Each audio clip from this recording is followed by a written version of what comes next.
What's up, everybody? Welcome back to Jorge's House of Horrors, where haunted history, cursed relics, and terrifying true stories all get their turn in the spotlight. I'm your host, Jorge, and tonight we're turning our attention to one of the most notorious haunted objects in the world. He's not big, he doesn't move, at least not when you're watching, but disrespect him, mock him, or, God forbid, take his photo without his permission, and he just might ruin your life. This is the story of Robert the Doll.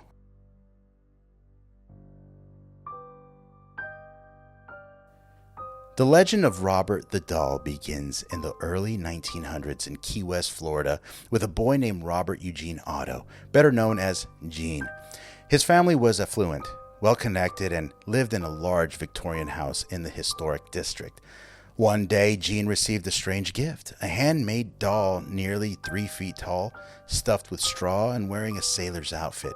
Its face was unsettling, blank eyes, a small mouth, a nose barely suggested by stitching. Gene named the doll Robert, after himself, and became obsessed with it. Here's where things start getting a little creepy. Gene treated Robert not just like a toy, but like a living being. He gave Robert a seat at the dinner table, tucked him into bed, and was rarely seen without him. His parents, at first amused, grew increasingly disturbed. They claimed to hear Gene talking to Robert, and a deep, unfamiliar voice responding. When things broke around the house, silverware bent, furniture overturned, glasses smashed. Gene's only explanation was, Robert did it. Neighbors swore they saw the doll moving from window to window while the family was out. Some reported hearing giggles coming from Gene's bedroom at night. And Gene? He refused to blame anything or anyone but Robert. People think it was voodoo, maybe vengeance. One version of the story claims that Robert was given to Gene by a Bahamian servant working for the Otto family, a woman well versed in voodoo or dark magic who had a grudge against the family and imbued the doll with malevolent energy. Now, there's no historical documentation to confirm this, but the story has endured, passed down by locals, docents, and haunted tour guides. What we do know, by the time Gene reached adulthood, Robert was no longer just a toy. He was a fixture and a problem. Gene moved away for college and art school, but returned to the family home in the 1930s with his wife, Anne. He brought Robert back with him and gave him his own room in the turret of the house, a sunlit space where the doll could look out over the street below. Anne reportedly hated the doll. She felt it had a strange power over Gene. He would disappear for hours into Robert's room. He'd talk to the doll, argue with it, paint with it beside him. Eventually, Anne demanded the doll be locked in the attic, and that's when things got worse. Visitors reported hearing scratching sounds from the attic, footsteps pacing above, and soft childlike laughter when no one else was around. One plumber working on the house fled in terror after hearing something whisper his name when only Robert was in the room. Gene died in 1974, and followed soon after. The house and Robert passed into new hands. The next family that bought the Otto house didn't believe in ghosts. That changed quickly. Their 10-year-old daughter began screaming nightly, claiming Robert was moving around her room, trying to attack her. She said the doll wanted to hurt her, that he would appear at the foot of her bed grinning. And to this day, that now grown woman swears Robert tried to kill her. The family donated the doll to the East Martello Museum, where he resides to this day.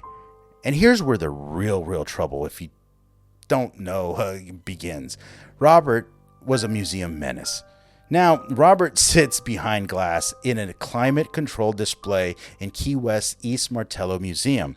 He's one of the biggest tourist draws in the area, but he comes with rules. You must ask permission before taking a photo. You must be respectful. No mocking, no jokes. If you disobey, expect consequences. The museum receives hundreds of letters a year, all from people who visited Robert and ignored the warnings, and then experienced tragedy. Car accidents on the drive home, sudden illnesses, lost jobs, broken bones, divorces, pets dying, technology frying, and all of them write the same thing. Robert, I'm sorry. Please forgive me. Some visitors have even returned to apologize in person or bring offerings like candy coins and toys to appease him. And museum staff? They treat him with utmost care, even changing the exhibit's lighting schedule when Robert seems angry. Robert has inspired horror films, novels, and possibly the entire haunted doll genre in modern pop culture. Yes, even Annabelle, made famous by the Conjuring franchise, owes a massive debt to Robert's legend.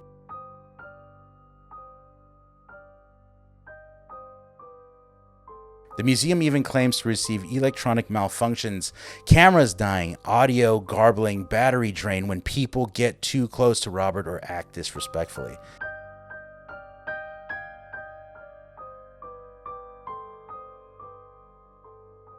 What do you think? Is Robert just a creepy toy at the center of a powerful urban legend? Or is he something real, something dangerous, something that, if you cross him, might just follow you home?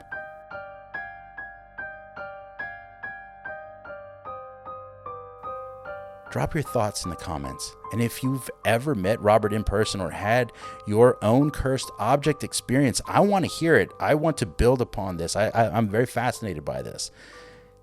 If this episode cursed your algorithm, smash that like button, exercise that, subscribe, and ring that bell so you don't miss what's lurking in next week's nightmare. I'm Jorge, and this is Jorge's House of Horrors.